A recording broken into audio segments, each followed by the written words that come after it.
안녕하십니까. 죽기 전에 꼭 가봐야 할 사찰 스토리텔러 권중서입니다. 계속해서 희유하신 세존의 숨결 두 번째 석굴암을 이어가겠습니다.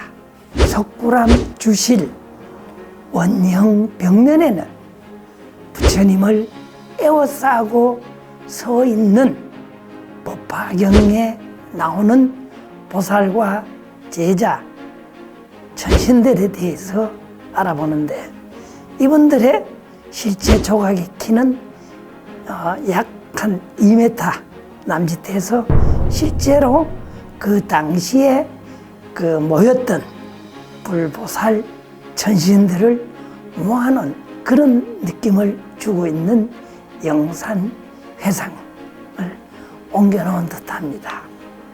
주실 입구 양쪽에는 부처님께서 태어나서 열반에 이를 때까지 불법을 수호하며 따라다닌 도리천의 주인 제석천과 색계 초선의 주인인 범천이 있습니다. 법화경 서품에 제석천은 그의 권속 2만 천자와 함께 이 영산 회상에 왔고, 범천은 그의 권속 1만 2천의 천자와 함께 이 영산 회상에 와서 법화경을 들었다고 하고 있습니다. 법화경 분별 공덕품에 부처님께서 설법하실 때 만다라꽃과 마하만다라꽃을 비 내리니 셀 수 없는 제석천과 범천이 무수한 부처님 세계에서 내려와서 전단향과 침수향을 날리기를 나는 새와 같이 하여 여러 부처님께 공양하였다 다고 했습니다. 모든 제석천과 범천의 무리를 대표하여 좌측에 제석천은 오른손에 불자를 들고 왼손엔 5갈래 오고저라고 하죠. 금강저를 이렇게 받쳐 들고 있습니다. 또한 범천은 우측에서 오른손에는 정병을 손을 내려서 들고 왼손으로는 불자를 이렇게 뒤로 넘어가게끔 들고 있습니다. 더 부처님 가까이에는 좌측에 불교의 지혜를 대표하는 문수보살이 서 있습니다. 법화경 서품에 부처님의 광명과 신통한 모습을 나타내자 미륵보살이 이게 무슨 일이냐 하고 이제 문수보살에게 묻습니다.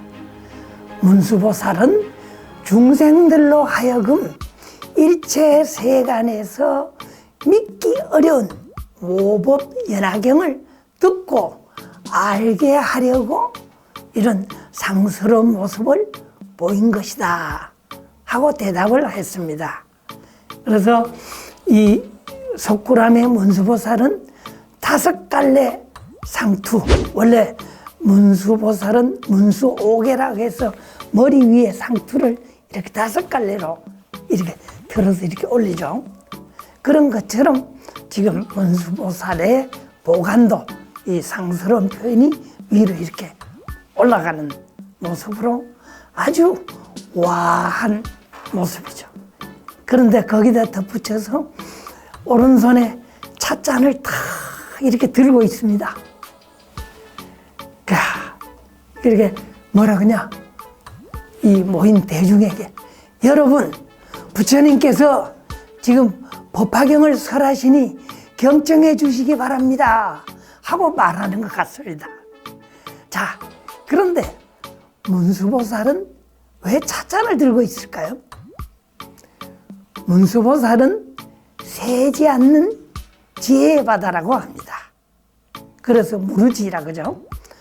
서가모니 부처님께서 문수보살을 찬양하길 묘길상 보살이라고 했습니다. 또한 보적경에 말하기를 문수보살은 큰 지혜가 있는 사람으로 그 깊이 법의 근원의 바다에 도달하였다고 하였습니다. 이런 까닭에 문수보살이 찻잔을 들고 있는 것은 이렇게 무르지의 바다, 새지 않는 바다를 지혜의 바다죠. 그것을 의미하는 그런 것은 아마 아닐까. 또한 우측에는 보현보살은 실천행을 대표하는 보살이죠. 그래서 이 보현보살의 보관은 머리끈을 질끈 이렇게 동여매 가지고 그런 모습을 하고 있죠. 왼쪽에는 이 경전을 이렇게 들고 있고, 지금이라도 실천행을 위한 준비를 마친 그런 보살의 서원이 느껴집니다. 법화경 보현보살 원발품에 보현보살이 이렇게 말했습니다. 만약 길을 가면서나 서 있을 때나 부지런히 법화경을 외우고 이 경을 생각하는 사람이 있다면, 또 어떤 사람이 이 경전에서 한글귀 한개송이라도 잊어버리는 일이 있다면 그 사람에게로 나아가 그 사람이 도로 환히 알도록 하겠사옵니다. 그리하여 그것을 보는 사람들이 기뻐하면서 더욱더 정진하도록 하겠습니다. 이런 서원을 세운 분이 보현보살이고, 그래서 이 법화경을 이 손에 들고 있는 그런 모습입니다. 다음에는 법화경에서 말한 10분의 제자를 살펴보겠습니다. 부처님의 수기를 받은 차례대로 좌우 이렇게 서서 서가모니 부처님의 법화경을 이 자리에서 진지하게 듣고 있는 모습으로 조각이 되어 있습니다. 먼저 부처님 좌측에 사리불부터 살펴보겠습니다. 사리불은 법화경 비유품에서 제자들 가운데에 가장 먼저 수기를 받아서 부처님으로부터 화강열애라는 수기를 받았습니다. 이 사리불은 매부리 코에 깊이 들어간 눈, 담은 입술, 또 가는 목과 팔등 지혜제일의 사리불의 모습을 잘 표현하였습니다. 또 향과 물병을 손에 들고 이렇게 약간 다리를 모아서 걷는 그런 모습입니다. 또 불교에서의 향은 믿음을 표시하는 것으로 공덕을 삼는다고 하였습니다. 부처님과 법화경에 대한 확실한 믿음을 이 향로로 사리불은 표현했던 것입니다. 다음은 좌측 두 번째 마가섭입니다. 가섭의 모습은 두 손을 머리까지 이렇게 올려서 합장을 해서 지극한 마음으로 부처님을 공경하는 표정을 짓고 있습니다. 법화경 수기품에 마가섭의 인행은 300만억 부처님을 칭견하고 받들어供養했으며 공경, 존중, 찬탄하였다고 하였습니다. 그런 까닭에 두타 제일인 가섭을 이런 이름을 얻게 됐죠. 그래서 이 지극한 마음으로 부처님을 공경하는 표현이 석굴암에 조각이 되어 있죠. 그래서 부처님께서는 이 마가섭에게 광명열애가 될 것이라는 수기를 주셨던 것입니다. 또 다음은 좌측 세 번째 부르나입니다. 부처님께서 부처님의 법을 말하는 자 중에서 제1이다 해서 설법제일이 되었죠. 자, 법화경 500제자 수기품에 법명열애가 될 것이라고 부처님은 수기하셨습니다. 오른손에는 정병을 들고 왼손은 설법인을 하고 있었는데, 이렇게 해서 설법제일을 나타내고 설법을 하시다가 혹시 목이 마르면 이 정병에 물을 드시는 이 모습을 담고 있죠.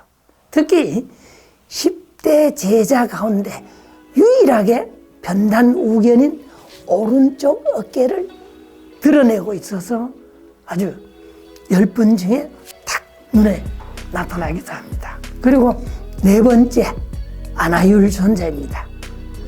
안하율 존자는 500제자 수기품에 오명열애가 될 것이라고 부처님께서 수기하셨는데, 안하율에 졸고 있는 모습을 부처님께서는 수행하는 자가 그렇게 졸고 마음을 놓아서는 안 된다 하고 이제 나무라하셨습니다.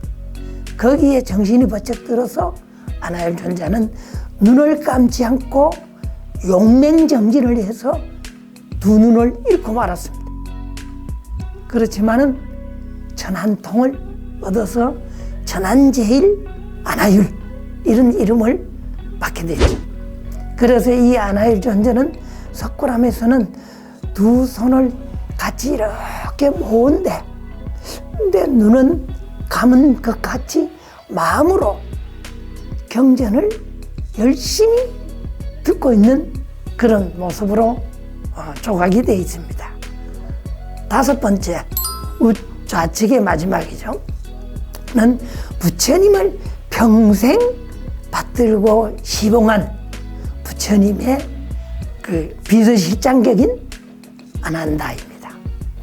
법화경 수학, 무학, 인기품의 맨 마지막으로 부처님께서는 사내 해자제 통학열애란 수기를 주셨는데, 그래서 맨 마지막에 수기를 받았기 때문에 석굴암 맨 뒤쪽에 자리하고 있습니다.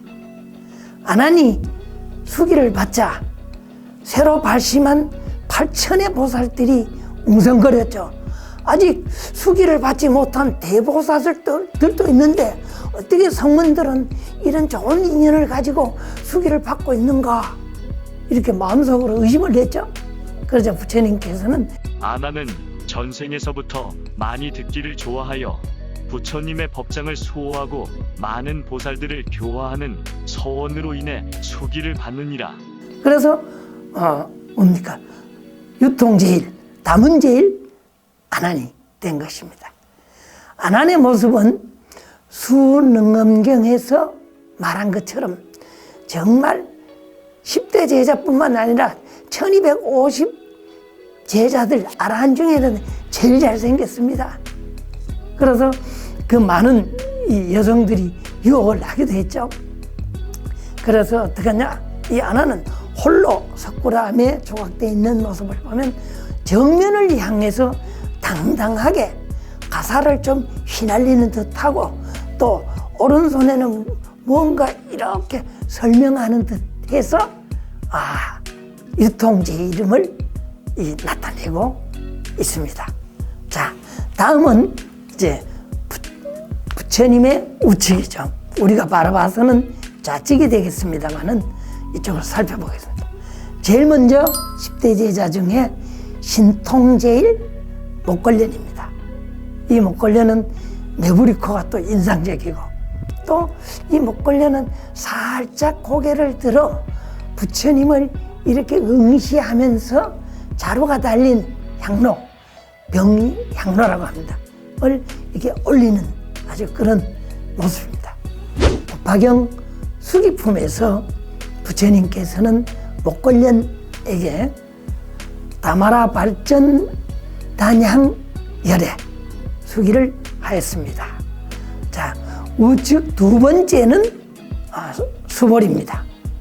법화경 수기품에 부처님께서는 수보리는 범행을 닦아 명상열애가 될 것이라고 숙여있습니다. 그래서 해공제일 수보리의 모습은 두 손을 모아서 이게 깍지를 낀 금강합장인을 하고 고개를 앞으로 약간 숙이고 눈은 이 살짝 감은 듯 열심히 부처님의 말씀을 듣고 공의 이치를 터득한 그 아라한의 거룩한 모습이 이렇게 표현이 되어 있습니다. 우측 세 번째는 가전입니다. 가전녀는 오른손을 들어서 설법인을 취하고 이렇게 된 것이 설법인죠. 긴 주걱턱을 이렇게 내가지고 입을 벌려서 법상을 분별하는 논의로 브라만들을 교화하는 그런 장면인 것 같습니다. 이런 까닭에 가전녀는 논의제일이라는 이름이 붙게 되었고 법화경 수기품에 부처님께서는 연부제나 금광열애가 될 것이라고 수기를 하셨습니다. 오른쪽 네 번째, 성품이 아둔해서 사람들의 멸시를 받았지만은 부단한 노력으로 아라한이 된 주리반특가입니다. 아주 유명한 분이죠. 정일암경에 보면 형 반특가는 동생 주리반특가가 아무리 가르쳐도 안 되니까 우둔해서 너는 이 부처님 회상에 있을 수 없으니까 집으로 가라고 쫓아냈습니다. 그래서 문 밖에서 울고 있자 이것을 보신 부처님께서는 걱정하지 말라. 나는 위없는 깨달음을 이루었지만 너희 형 반특가로 인해서 도를 얻은 것은 아니다. 그러면서 하나의 미션을 줍니다. 빗자루로 쓸다. 이것만 너는 생각해라. 그렇게 가르쳐 주셨는데 주리반특가는 빗자루를 하면 쓸다를 잊어버리고 쓸다를 알면 빗자루를 잊어버리기를 6년간을 빗자루로 쓸다가 해서 결국 이 도를 통했죠. 빗자루는 먼지를 쓸어내는 발정도와 같고 쓸어버려서 없애는 것은 삼독심과 같은 것을 깨우쳐서 아란이 되었습니다. 어디 우리들이 빗자루 가지고 방청소할 때 뭐 발정도라든가 삼독심 생각이나 합니까? 그러나 이 주리반특가는 이런 모습 때문에 아란이 됐고 또 500제자 그 수기품에 부처님께서는 오명열애가 될 것이다 하고 수기를 하셨습니다. 자, 이렇게 판화로 보시면 주리반특가가 형에게 문 앞에서 쫓겨나는 장면과 부처님께서 깨닫게 해주는 방법을 일러주는 장면, 그리고 빗자루로 청소하는 장면이 새겨져 있습니다. 그래서 주리반특가는 몸을 잘 변화시키는 신통을 가지게 된 제자로서도 유명합니다. 부처님께서 고살라국의 파사이 왕의 초청을 받아서 제자들을 데리고 왕궁으로 들어갈 때 부처님께서 이 주리반특가의 길을 살려주기 위해서 야 반특가야 내 바루를 네가 들고 뒤따라오너라. 반특가는 부처님의 바루를 들고 뒤따라갑니다. 그래서 왕궁에 툭 들어가는데 그 왕궁 문지기가 주리반특가를 알아보고 어떻게 야 넌 안 돼. 이 바보가 어딜 왕궁에 들어가는 거야. 그러니까 반특가를 막아버렸습니다. 그래서 성문 밖에서 반특가는 서 있을 수밖에 없죠. 근데 부처님께서는 왕궁에 들어가서 파사익 왕의 공양을 받을 때가 됐습니다. 근데 밥거리가 없죠? 그때 바깥에 성 밖에 있던 주리반특가가 팔을 쭉 가제트 팍 하는 식으로 내밀어서 부처님께 바로를 들었습니다. 그 왕이 깜짝 놀래가지고 이건 어떤 사람의 발이옵니까? 하고 부처님께 묻자 부처님께서는 현자 반특가의 발입니다.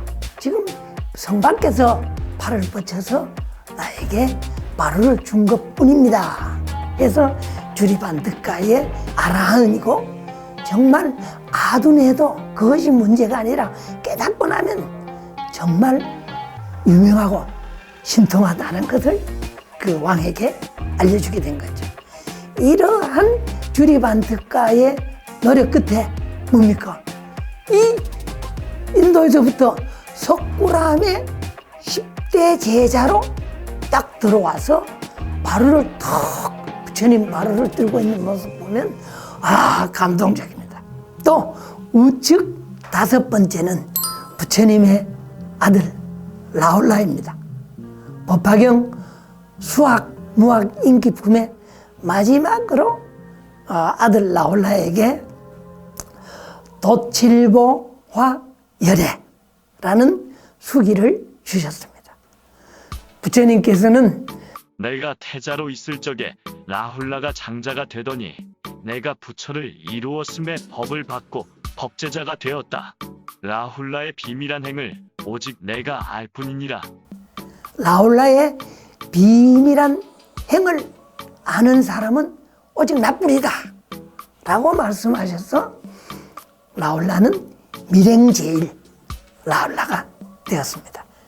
밀행제일인 의미가 맞게 라울라는 그 10대 제자들 중에 몸집이 제일 왜소하게 또 조각이 돼 있어요. 그리고 조용히 맨 뒤에서 보이지 않게 부처님의 설법을 이렇게 듣고 있는 그런 모습이 라울라의 모습입니다. 자, 이처럼 석굴암 10대 제자는 법화경에서 말한 부처님께서 수계하신 순서대로 좌우로 이렇게 쭉 서 있습니다. 이국적인 수행자의 개성적인 모습을 부처님 당시 영산회상을 정말 지금 본 듯 치밀하게 나타냈습니다. 뒤에는 유명하죠.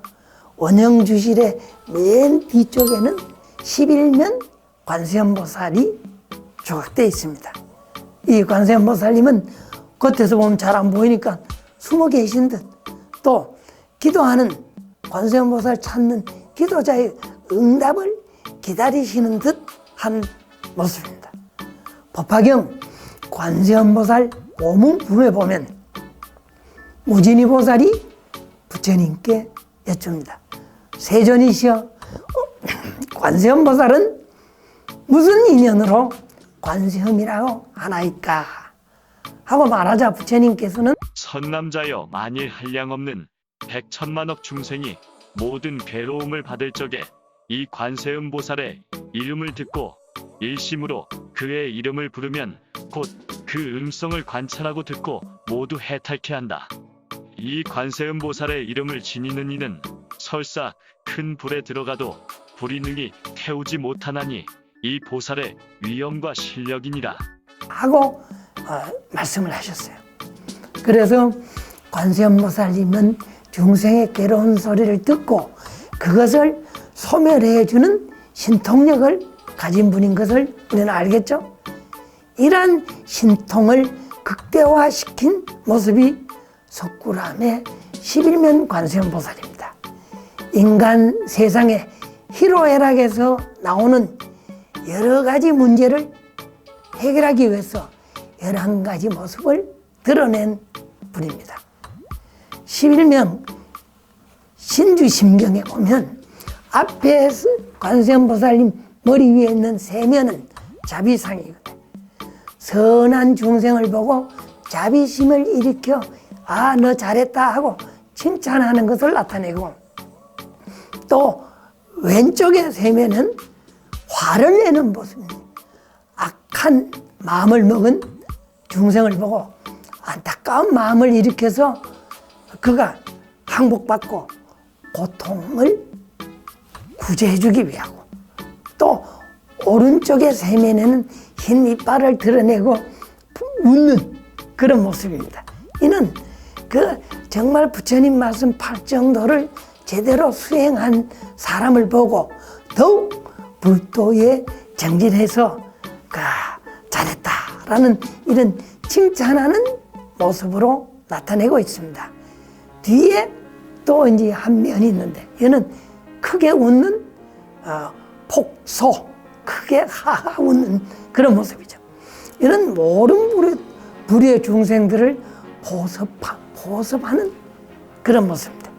그 맨 위의 정상에는 부처님의 아미타 부처님의 얼굴을 쭉 해놔서 모든 중생들도 노력하면 이와 같이 부처님이 된다는 것을 나타내고 있습니다.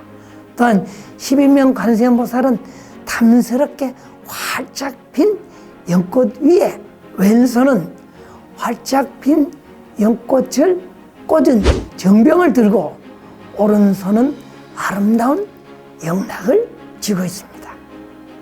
법화경에 이르기를 깊은 마음으로 염불한다고 하였고 또 많은 보배의 향로로 값으로 따질 수 없는 향을 사른다고 하였습니다. 십제 제자들을 생각하며 향을 사르고 조용히 모법 연화경을 펼쳐보심도 좋을 것 같습니다. 계속 석굴암 이야기를 이어나가도록 하겠습니다. 죽기 전에 꼭 가봐야 할 사찰 스토리텔러 권중서였습니다. 감사합니다.